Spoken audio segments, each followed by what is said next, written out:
So there's this tradition of the outgoing president leaving a letter in the desk drawer of the desk in the Oval Office for the new incoming president to read. And it's usually quite personal.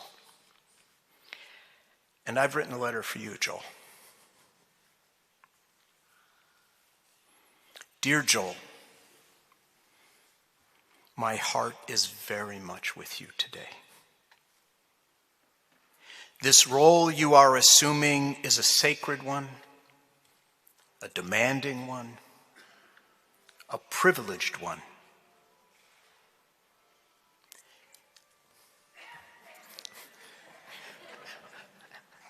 Good luck, Joel.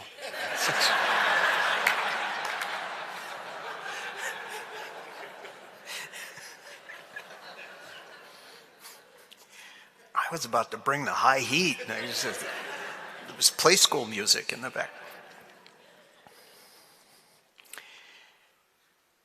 This role you are assuming is a sacred one, a demanding one, and a privileged one. You now speak for the Jewish people, and you will care when called upon for each and every one of us in your congregation. It takes a very rare and very special gift to be great at both large and small things. Even with that gift, it will sometimes be impossible, as my dad would have put it, to sit in two chairs with one tuchus. When you must choose each person in this community when they need you. When I was growing up, it really mattered to people if others in the community and the country knew their rabbi's name. Now, in a world of fracture and fear, it is so much more important that the rabbi knows theirs.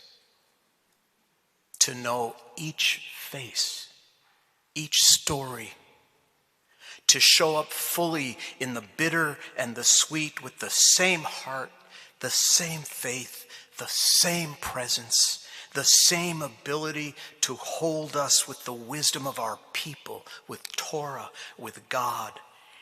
This is what will make you our rabbi.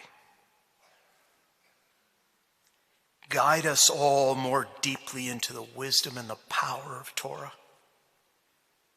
Be with us fully, with all your heart, with all your soul, and all your might, and you will forever be our rabbi. Joel, there will be days when you suffer from imposter syndrome.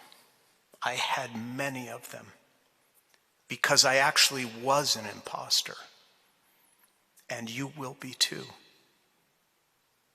You are now more than a person to our community.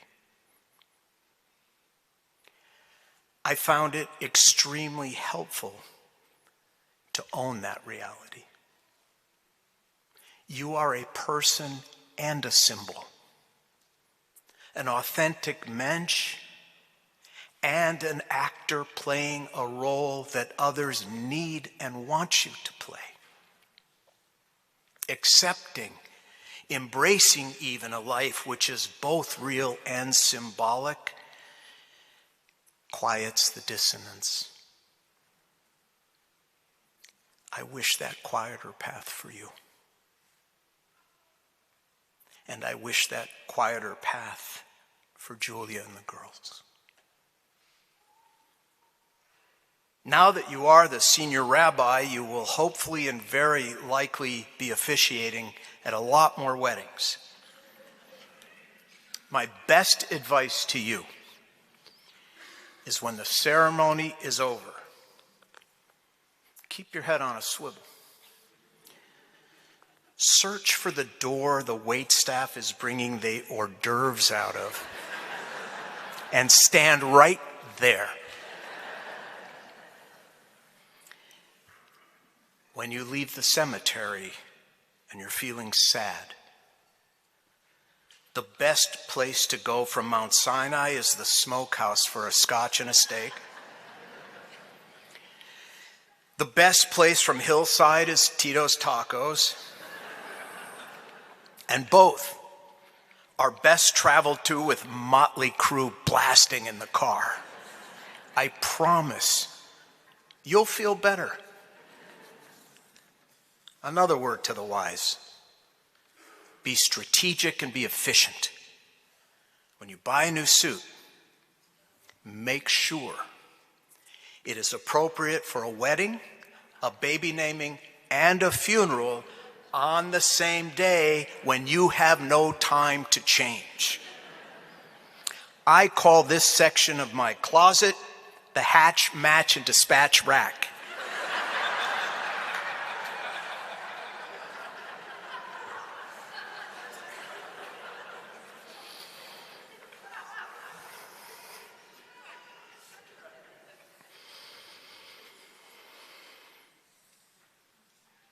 Here, you will find people who know more than you do about any problem, dream, or opportunity before you. Welcome them into your life. So much of Judaism is about asking questions. So ask.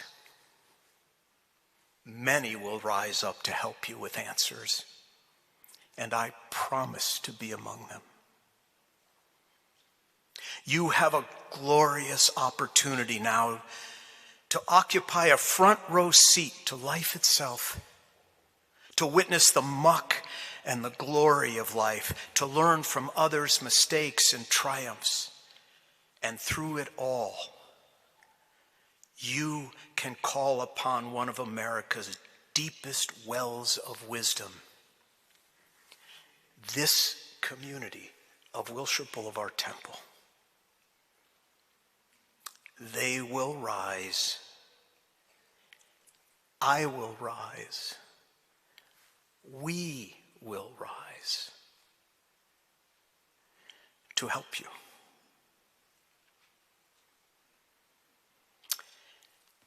To all of us here today, even Moses could not lead the Jewish people alone. Just yesterday, when we read of the vicious Amalek who sought to destroy us, we learned that when we went to war with them, well, here's how the Torah tells it. As long as Moses held up his hands, Israel prevailed. But when he lowered them, Amalek prevailed. When Moses' hands grew heavy, they took a stone and put it under him, and he sat on it.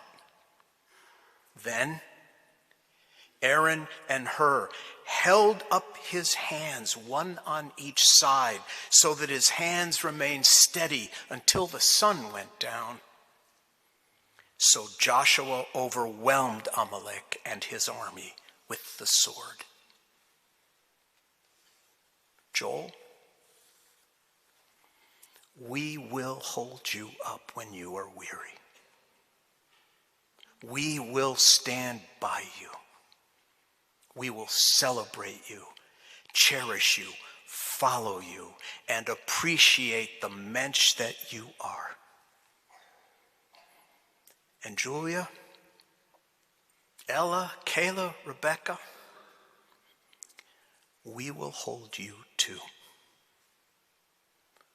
We will hold all of you, always. Joel, you are our rabbi, my rabbi, and you are a blessing. You have earned this moment to lead and to love, to inspire and to heal us. And so for you, Joel, and to you, it is my honor to recite Kaddish de Rabbanan, the Rabbi's Kaddish. said for those who teach and lead our people to Torah. Al Yisrael va'al Rabbanan, va'al Talmidehon, va'al kol Talmidei Talmidehon, va'al kol man daskin bo'oraita, diva atra haden v'diva hol atar va'atar, yehelahon ulachon shlama rabba, china v'chista v'rachamin, v'chayin arichin, u'mezona revicha, ufrakana min kodam, avuhon div shamaya ve'amru, amen.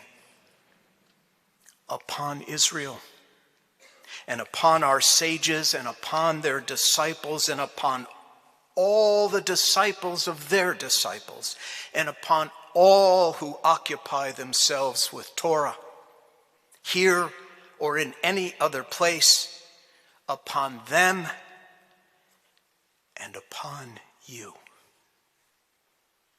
May there be abundant peace, grace, kindness, compassion, long life, ample sustenance, and deliverance from God in heaven. My heart, our hearts are with you, Joel. Mazal tov.